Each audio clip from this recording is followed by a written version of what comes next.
मुंबई शहर में गरीब मंजू अपनी 9 साल की बेटी विधि के साथ एक छोटे से मकान में रहती थी जो समुंदर के पास ही था। मंजू और विधि दोनों रोज सुबह मुंबई के गेटवे ऑफ इंडिया के पास मिसल पाव के ठेला लगाकर मिसल पाव बेचा करते थे। मुंबई की आन बान शान मिसल पाव 10 रुपए प्लेट, 10 रुपए प्लेट, मसालेदार चटकेदार मिसल चिवड़ा के साथ और 2 प्लेट पर 4 पाव फ्री। मिसल पाव, मिसल पाव। आई, ये लो, मैंने प्याज काट दिए हैं। अब इन पाव की ऐसे लड़ियों को अलग अलग करती हूँ। विधि अपनी माँ की खूब मदद करती। मंजू के हाथ की बनी मिसल पाव सभी ग्राहकों को बहुत पसंद आती और सभी उसकी खूब प्रशंसा करते। अरे बहुत खूब, बोले तो एक नंबर मिसाल पाव है। मंजू काकी, मुझे ना थोड़ा और रासा दे दो और थोड़ी सेब भी डाल दो। आई शपथ, आपके ठेले के मिसल का तो कोई जवाब ही नहीं। काकी, हाँ जरा 2 पाव दे दो, कितना भी खाओ मन इच नहीं भर रहा। खूब छान, खूब छान। मंजू मिसल पाव बेचकर दिन भर में अच्छे खासे पैसे कमा लेती, जिससे वो अपना और अपनी बेटी का पेट पालती। दरअसल मंजू का पति जयंत एक शराबी था जो मंजू को खूब मारता और उसके संग ठीक से पेश नहीं आता। कुछ सालों बाद उसने दूसरी औरत से शादी कर ली और मंजू ने अकेले ही विधि को पाला। मंजू को हमेशा इस बात का गम होता कि वो अपनी विधि को स्कूल नहीं भेज पाई। मुझे माफ करना विधि भला, मैं तुम्हें कभी स्कूल में नहीं भेज पाई। लेकिन तुम चिंता मत करो, अभी मैंने पैसे इकट्ठा कर दिए हैं। अगले महीने में ही मैं तुम्हारा एक अच्छे स्कूल में दाखिला करा दूंगी, फिर तुम भी बाकी बच्चों की तरह पढ़ना लिखना। ये मैं बहुत खुश हूँ आई, आखिरकार मैं पढ़ूंगी, बहुत मजा आएगा। वो ब्रिज के पास वाले स्कूल के बच्चे, मैं भी उनकी तरह वो सफ़ेद सफ़ेद कपड़ा पहनूंगी, काले काले चमकीले जूते पहनूंगी, गले में वो लटकने वाली टाई पहनूंगी, बैग पहनूंगी, किताब में लिखूंगी। कितना अच्छा होगा ना सब कुछ आई। हाँ बिटिया, गणपति बप्पा की कृपा से सब कुछ ही सही हो रहा है। देव बप्पा करे सब कुछ ऐसा ही चलता रहे। लेकिन बेचारी विधि इस बात से अनजान थी कि उसका और उसकी माँ के साथ बस अब कुछ दिनों तक का ही था। कुछ दिनों बाद एक रात, अरे देवा, मैंने कल के लिए रॉकेल तो लाया ही नहीं। रॉकेल के बिना स्टोव कैसे चलेगा? मिसल पाव बेचने ही 7 बजे निकलना पड़ता है। मुझे अभी जाना होगा। लेकिन आई, आप इस वक्त कहाँ से लाओगी रॉकेल? रात के 11 बज रहे हैं। आपको इस वक्त कहीं पर भी रॉकेल नहीं मिलेगा। नहीं विधि, वो चांदनी होटल के पास वाले मार्केट में सुधा वाहिनी बैठी है रात के 11:30 बजे तक रॉकेल बेचने। मैं उन्हीं से लाऊंगी। तू यहीं पर रहना, दरवाजा बंद करके जा रही हूँ। हाँ, ध्यान रखना। हाँ बाला। लेकिन आई, मत जाओ ना। बाला, कल क्या करेंगे फिर? तुझे तो पता है ना, सुबह सुबह गेटवे पर कितने लोग आते हैं मिसल पाव खाने। हाँ, मुझे जाने दे बेटा, मत रोक, वरना कल वांदे हो जाएंगे अपने। ठीक है आई, संभल कर जाओ। मंजू विधि के गले लगती है और घर से बाहर निकलती है। वो रात के समय सड़क से गुजर रही होती है। आज इस सड़क पर एक गाड़ी भी नहीं है। चलो अच्छा है, बस बप्पा करे वो सुधा वाहिनी वहीं पर हो ताकि मैं रॉकेल ले सकूं। मंजू जा ही रही होती है कि उसे अंधेरे में तेजी से एक ट्रक आती है और मंजू को ठोक कर निकल जाती है। मंजू उस सड़क पर खून से लथपथ होकर पड़ी रहती है। 11 से 1 बज जाते हैं, लेकिन अब तक मंजू ना आने पर विधि का जी बहुत घबराने लगता है। हे गनु बप्पा, आई अभी तक नहीं आई। पता नहीं इतनी देर कैसे लग गई है उन्हें। 2 घंटे हो गए अब तो। मुझे ही जाकर देखना होगा। लेकिन आई ने तो दरवाजा बाहर से बंद किया है। एक काम करती हूँ, खिड़की से बाहर जाती हूँ। विधि खिड़की से बाहर निकलती है और उसी रास्ते से होकर जाने लगती है जहाँ से मंजू गई होती है। लेकिन जब वो अपनी माँ को खून से लथपथ सड़क पर देखती है, तभी उसकी जान निकल जाती है। आई! आई! ये आपको क्या हो गया? आई! आई! उठो ना आई! आई! कोई है? मेरी मदद कीजिए, मेरी आई! आई! आंखें खोलो ना आई! विधि को पास में ही एक लारी दिखती है। वो अपनी आई को उस लारी पर रखकर उसे धक्का मार मार कर हॉस्पिटल ले जाती है। हॉस्पिटल जाने के बाद डॉक्टर विधि से कहते हैं, विधि, बेटा आपकी आई कोमा में जा चुकी है। क्या? नहीं, ऐसा नहीं हो सकता। मेरी आई, डॉक्टर मेरी आई वापस ठीक हो जाएंगे ना? बोलो ना डॉक्टर, बोलो ना। मैं आपको झूठी आस नहीं दे सकता बेटा। आपकी आई बच भी सकती है और नहीं भी। हम अपनी तरफ से पूरी कोशिश कर रहे हैं। बाकी सब ऊपर वाले के हाथों में है। विधि, ये लो, इन कागजों पर अपने दस्तखत कर दो और जल्दी से 20,000 रुपए भर दो। 20,000 रुपए? ठीक है नर्स ताई, कोई बात नहीं, मैं अभी घर जाकर पैसे लाती हूँ, पर आप मेरी आई को बचा लो। मैं आपके सामने हाथ जोड़ती हूँ, आपके पैर पड़ती हूँ नर्स ताई। विधि घर जाकर अलमारी से वो पैसे निकालती है जो मंजू ने विधि के स्कूल एडमिशन के लिए इकट्ठा किए थे। एक पल के लिए भी बिना सोचे विधि उन पैसों को हॉस्पिटल में जमा कर देती है। विधि हर एक सेकंड गणपति बप्पा की मूर्ति के सामने बैठकर प्रार्थना करती है, हे गणु बप्पा, मेरी आई को बचा लो ना, मैं उनके बिना नहीं जी पाऊंगी, उनके अलावा मेरा इस दुनिया में कोई भी नहीं है। लेकिन इतनी प्रार्थनाओं के बाद भी मंजू नहीं बच पाती और उसकी मृत्यु हो जाती है। विधि दहाड़े मारते हुए रोती है,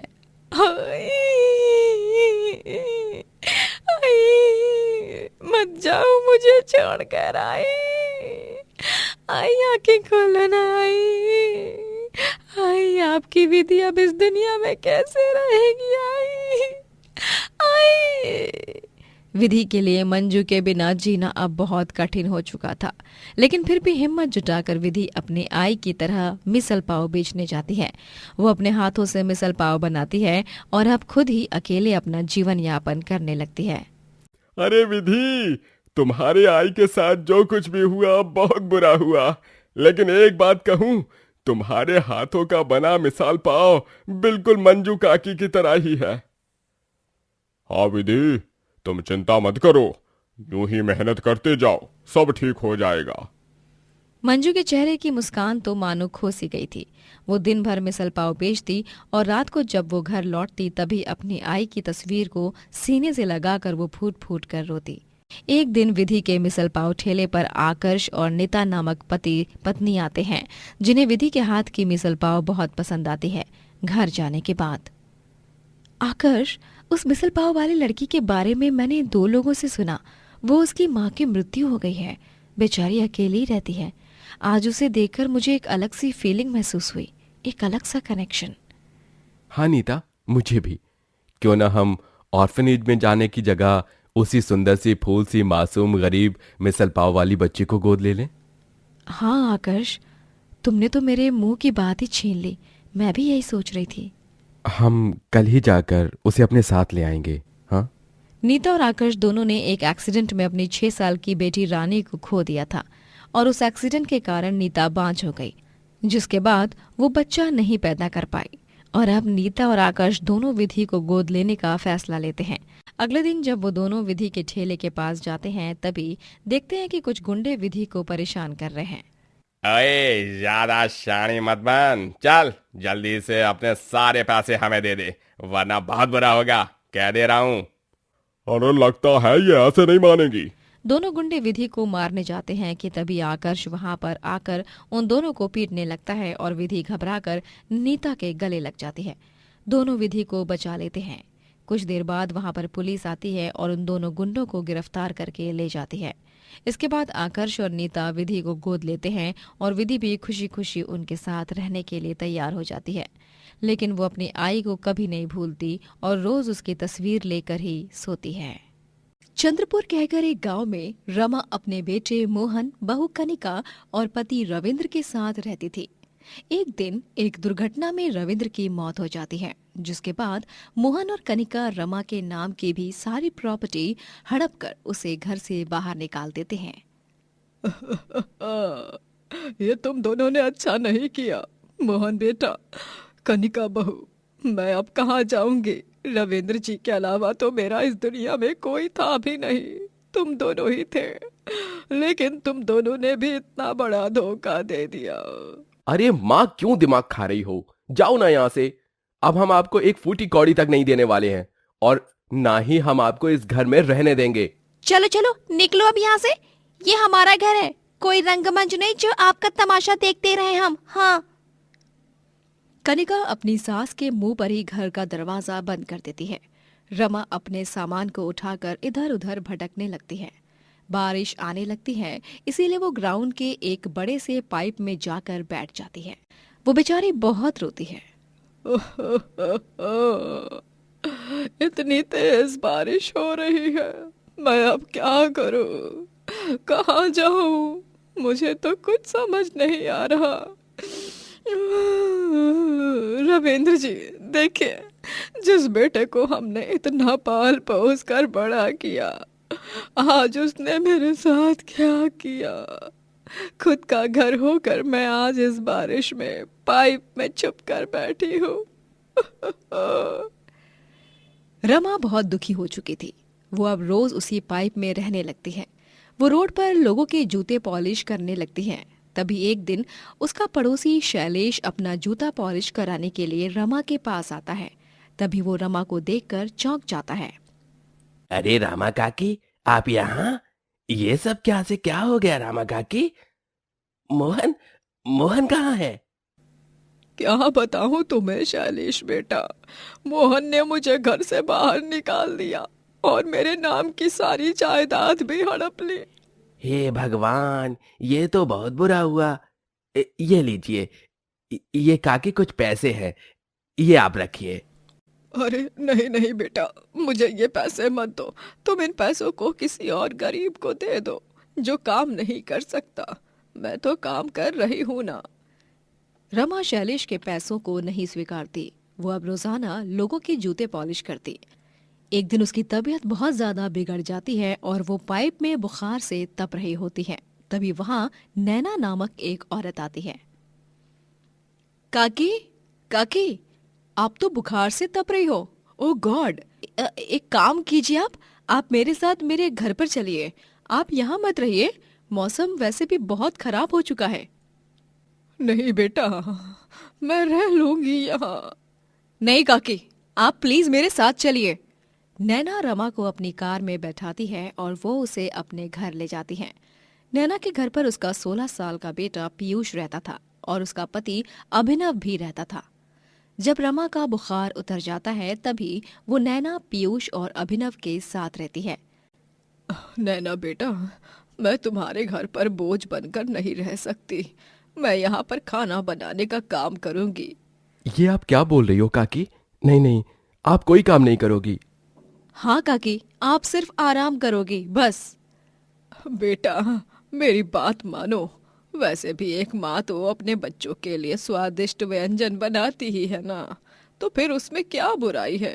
नहीं, अगर तुम मुझे काम करने नहीं दोगी तो मैं यहाँ पर रह नहीं पाऊंगी। ये क्या जिद लगाए बैठी हो काकी आप?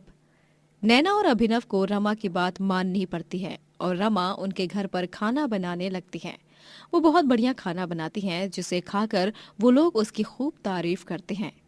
एक दिन जब घर पर नैना और अभिनव नहीं होते हैं तभी पीयूष को बहुत तेज भूख लगती है और वो रमा के पास जाकर उससे कहता है, रमा आंटी, आप मुझे मोमोज बनाकर दो ना प्लीज। मुझे मोमोज खाने की बहुत क्रेविंग हो रही है। मोमोज? ये क्या होता है पीयूष बेटा? मैंने पहले कभी तो नहीं इस डिश के बारे में सुना। ओफो, आप भी ना। अच्छा, अगर मैं आपको उसकी रेसिपी बताऊं तो आप मुझे बनाकर दोगे ना? मैं अभी बाहर नहीं जा सकता और ना ही आपको बेच सकता हूँ, वरना बाहर से ही खा लेता। ठीक है बेटा, मैं रेसिपी जानकर बना दूंगी तेरे मोमोज, ठीक है। पीयूष रमा को YouTube पर मोमोज की रेसिपी दिखाता है और रमा उस रेसिपी को देखकर मोमोज बनाती है और वो मोमोज खाकर पीयूष बहुत खुश हो जाता है। अरे वाह, ये मोमोज तो बहुत यमी है। मम्मा बनाती है उससे भी कहीं ज्यादा। रमा आंटी, आपने तो कमाल ही कर दिया। ये धन्यवाद बेटा। अब तुम्हें जब भी मोमोज खाने का मन हो तब मुझे बता देना, मैं तुम्हें मोमोज बना कर दे दूंगी। Okay aunty, thank you so much. एक दिन जब नैना, अभिनव और पीयूष तीनों पीयूष के स्कूल में मीटिंग के लिए जा ही रहे होते हैं, तभी अचानक से गाड़ी का ब्रेक फेल हो जाता है और उनका बुरी तरह एक्सीडेंट हो जाता है, जिसके बाद उन तीनों की मृत्यु हो जाती है। रमा को जब ये खबर मिलती है तभी उसे बहुत बड़ा धक्का लगता है। वो फूट फूट कर रोने लगती है। नहीं, ऐसा नहीं हो सकता। मुझे एक दूसरा परिवार मिला था, वो भी खत्म हो गया। क्यों भगवान जी, क्यों मेरे साथ ही ऐसा क्यों होता है? सब मुझे ही छोड़कर क्यों चले जाते हैं? रमा अब फिर से सड़क पर आ चुकी थी। उसके पास अब कुछ पैसे नहीं थे। अब उसे अपना जीवन यापन खुद ही करना था, इसीलिए वो सोचती है कि वो अब मोमोज बेचेगी। ओह, अब मुझे इस बुढ़ापे में कोई भी काम नहीं देगा, इसीलिए मुझे खुद ही अपना जीवन यापन करना होगा। और मैं जानती हूँ मोमोज जैसा पदार्थ बहुत बिकता है। पीयूष की वजह से मैंने मोमोज बनाना सीख लिया था। मैं अब मोमोज बेचूंगी, ये तय रहा। हाँ, ये सही रहेगा। रमा अब ये तय कर चुकी थी और वो अपना ठेला लगाकर बर्तनों को उधार पर लेती, जिससे मोमोज बन सके, और मोमोज बेचने लगती है। लोगों को उसके हाथ के बने मोमोज बहुत पसंद आते हैं और वो उसकी तारीफों के पुल बांधने लगते हैं। अरे भाई वाह रामा मौसी, बहुत स्वादिष्ट मोमोज बनाए हैं आपने। हाँ हाँ, आपने इन मोमोज को अपने अंदाज से बनाया है और वो अंदाज बहुत ही मजेदार है। मुझे सच में बहुत अच्छे लगे आपके ये मोमोज। अब मैं हर रोज आपके ठेले के मोमोज खाने आऊंगा। रमा मोमोज बेचकर एक किराए के घर में रहने लगती है। एक दिन उसके ठेले पर 2 गुंडे आते हैं। ओ बढ़िया, चल पैसे निकाल, वरना तेरे ठेले को अभी तोड़ फोड़ कर खत्म कर देंगे। हाँ चल पैसे दे, हमें पता है तू यहाँ मोमोज बेचकर बहुत पैसे कमा रही है। ऐसा मत करो, मेरी मेहनत की कमाई है, मुझे छोड़ दो। लगता है तू ऐसे नहीं मानेगी, रुक जा, तुझे अभी सबक सिखाते हैं हम। दोनों गुंडे रमा के ठेले को तोड़ देते हैं और वो बेचारी कुछ नहीं कर पाती। नहीं, मेरा ठेला, ये तुम लोगों ने क्या कर दिया? रमा का ठेला तोड़कर चकनाचूर हो जाता है, इसीलिए अब वो मोमोज बेच नहीं पा रही थी। तभी वो हिम्मत नहीं हारती और वो अपने किराए के घर को ही ढाबा बना देती है और घर से ही मोमोज बेचती है। अरे रामा काकी, हाँ अब तो आपके इस मोमोज ढाबे पर हम आराम से बैठकर मोमोज खा सकते हैं। अरे भाई, ये तरह तरह के मोमोज तो बहुत ही लजीज हैं, इन्हें खाकर तो मजा ही आ गया। मुझे तो 3 प्लेट और पार्सल भी दे दो। रमा काकी, अब तो आपके इस मोमोज ढाबे पर हम आराम से बैठकर मोमोज खा सकते हैं। रमा अब मोमोज बेच बेच कर ढेर सारे पैसे कमाने लगती है। वो अपने अनोखे अंदाज में बनाए हुए मोमोज के लिए बहुत मशहूर हो जाती है और बुढ़ापे में भी सबके लिए प्रेरणा बनती है और उसकी भरपूर तरक्की होती है। गीता अपनी बहू मिहिका के साथ रहती थी। मिहिका और गीता ससुर जयदीप और पति विनीत के लिए आज खास खाना बना रही होती हैं, क्योंकि आज बाप बेटे जयदीप और विनीत दोनों बिजनेस ट्रिप पर जा रहे थे और उनके लिए उनकी बीवियां टिफिन बना रही थी। लीजिए विनीत के पापा, आपका टिफिन पैक हो चुका है। और विनीत, ये तुम्हारा टिफिन।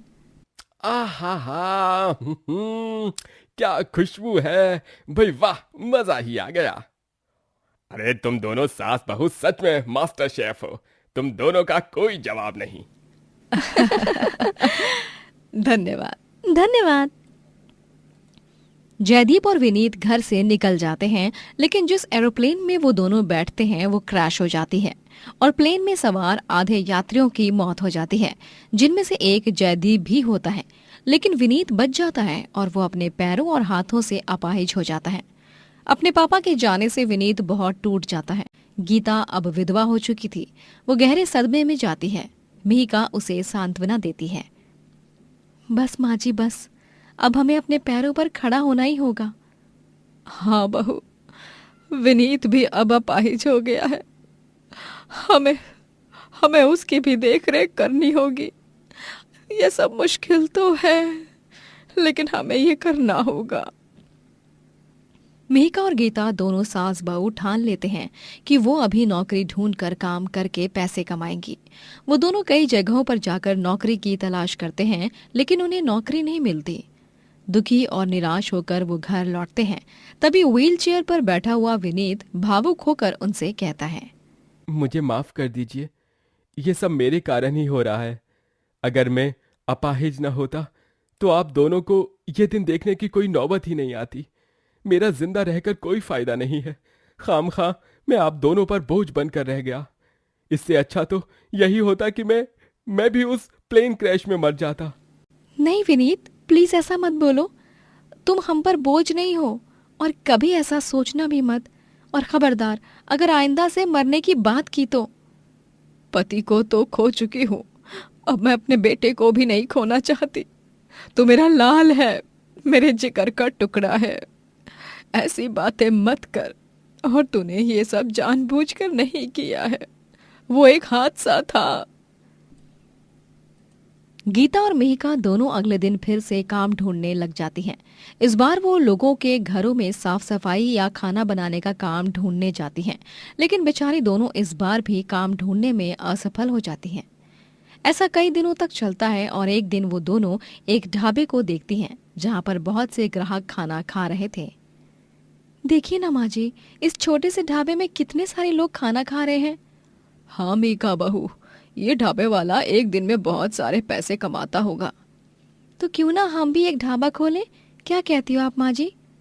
लेकिन बहू, तू तो जानती है ना, हमारे पास इतने पैसे नहीं रहे कि हम ठीक से 2 वक्त की रोटी खा सके, और तुम ढाबे की बात कर रही हो।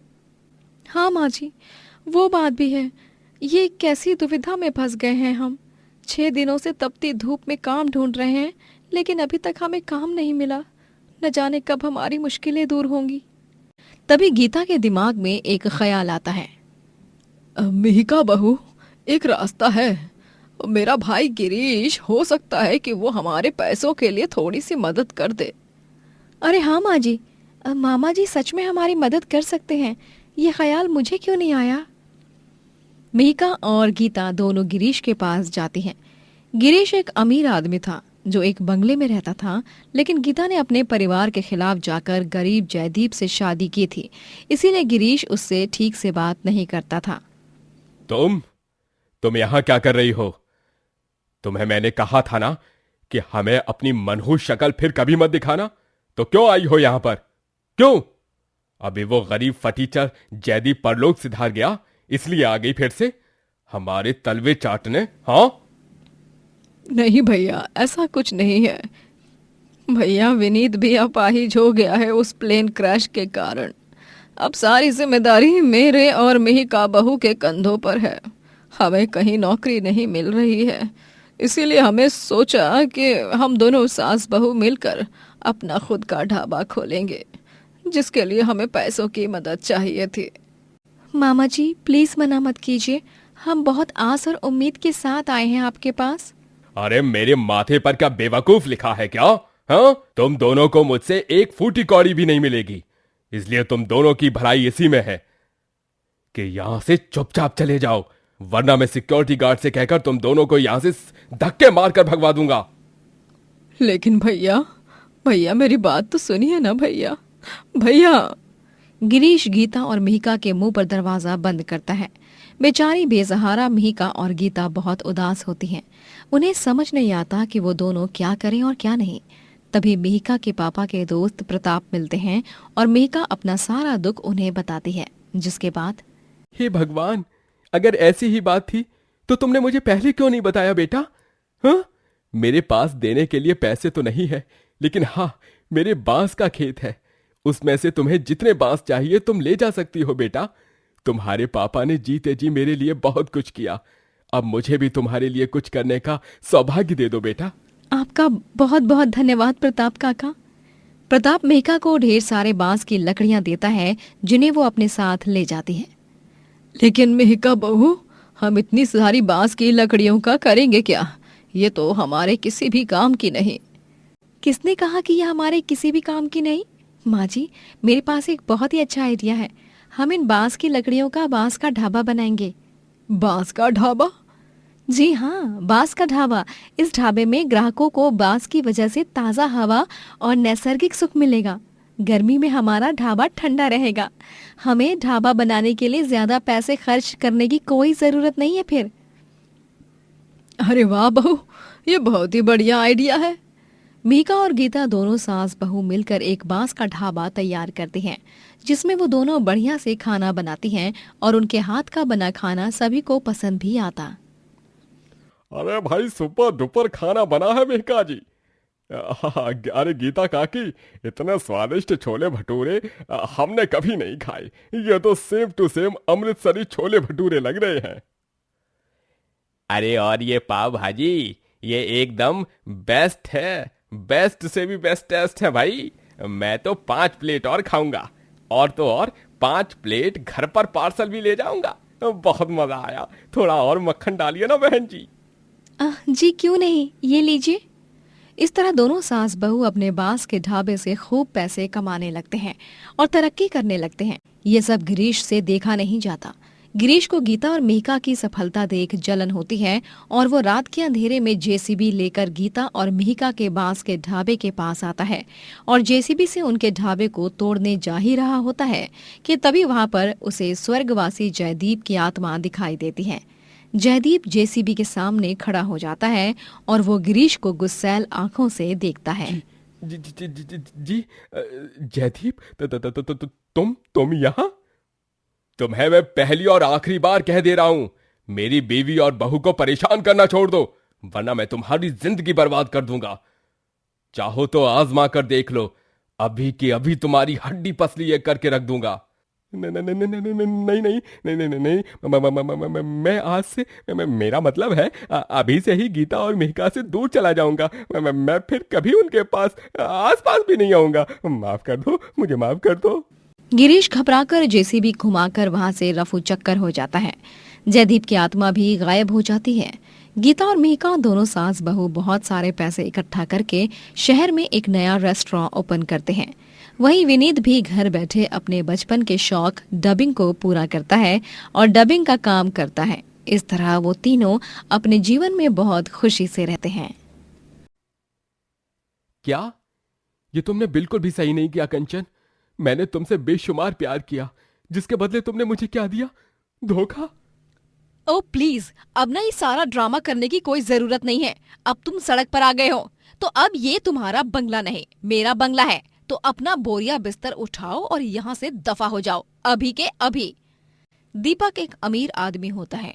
उसे कंचन नामक एक खूबसूरत मॉडर्न लड़की से प्यार होता है। दोनों की शादी भी हो जाती है, लेकिन शादी के कुछ दिन बाद नशे की हालत में कंचन दीपक से प्रॉपर्टी के कागजों पर दस्तखत करवाती है, जिससे अब दीपक की सारी जायदाद सब कुछ कंचन का हो जाता है। जिसके बाद अब कंचन दीपक को उसी के आलीशान बंगले से धक्के मारकर बाहर निकालती है। आइंदा फिर कभी मुझे अपनी शक्ल मत दिखाना, क्योंकि ये अब कंचन कपूर का बंगला है और तुम्हारी यहाँ पर एंट्री बैंड है।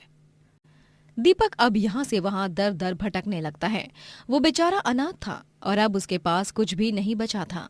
सारी संपत्ति तो कंचन ने लूट ली थी। दीपक एक कंस्ट्रक्शन साइट पर मजदूरी करने लगता है। तभी मजदूरी का माल ढोते समय उसे देखकर 2 आदमी बोलते हैं।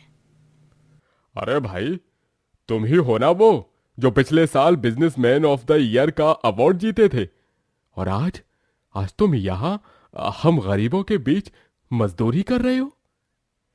अरे ऐसा भी क्या हो गया जो तुम्हारे इतने बुरे दिन आ गए? दीपक को बहुत बुरा लगता है, लेकिन वो हिम्मत नहीं हारता। वो एक किराए के मकान में रहने लगता है और वो धीरे धीरे अपने जीवन में आगे बढ़ने लगता है। एक दिन उसकी मुलाकात चांदनी नाम की एक लड़की से होती है, जो शहर से गांव में अपने बूढ़े नाना जी के पास आई होती है। वो मॉडर्न तो होती है, लेकिन फिर भी गरीब और साधारण किस्म की ही होती है। दोनों को धीरे धीरे एक दूसरे से प्यार होने लगता है और फिर दोनों शादी कर लेते हैं। दीपक और चांदनी दोनों एक नदी किनारे जाकर खाना खाते हैं। वहाँ पर दीपक ने सजावट की होती है।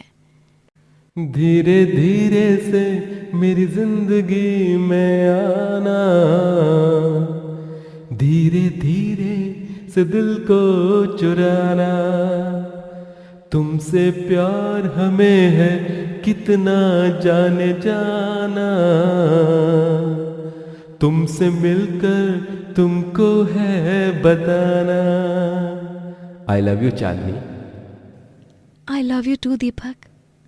चांदनी, मैं तुम्हें अब वो सारी खुशियां तो नहीं दे सकता, लेकिन इस सिंपल सी डिनर डेट में भी मेरा दुनिया भर का प्यार छुपा है तुम्हारे लिए।